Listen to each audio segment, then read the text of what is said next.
আসসালামু আলাইকুম বন্ধুরা, স্বামী স্ত্রী দুজনে ঝগড়া করা যাবে না। ঝগড়া লাগলে শয়তান কি করে শুনুন। না, ঝগড়া করা যাবে না। একজন ঝগড়া শুরু করলে আরেকজন চুপ থাকতে হবে। দুইজনই ঝগড়া করলে, দুইজন রেগে গেলে ঝামেলা আসরা নাই।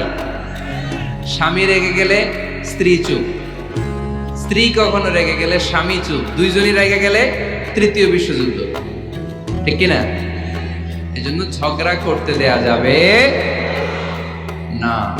কারণ এই ঝগড়া, সামান্য ঝগড়া থেকে এই ঝগড়া বাড়তে বাড়তে এটা বিচ্ছেদের দিকে গড়ায়, ডিভোর্স হয়ে যায়। এরকম কত কেস যে আমার কাছে আসে, কত কেস যে আমার কাছে আসে যে হুজুর ছোট্ট ঝগড়া থেকে আমাদের মধ্যে ঝগড়া বাড়তে বাড়তে ইগো প্রবলেমের কারণে বিচ্ছেদে গড়ায়।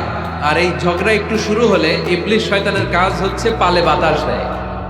কি দেয়? পালে বাতাস পেলে দাউ দাউ করে উঁচু হয়ে ওঠে। আগুনের মধ্যে যেমনি কেরোসিন ঢাললে দাউ দাউ করে জ্বলে, সামান্য ঝগড়ার ছোতা পেলে ইবলিশ শয়তান খালি দাউ দাউ করে এই ঝগড়ার আগুনকে জ্বালিয়ে দেয়। ঠিক কিনা?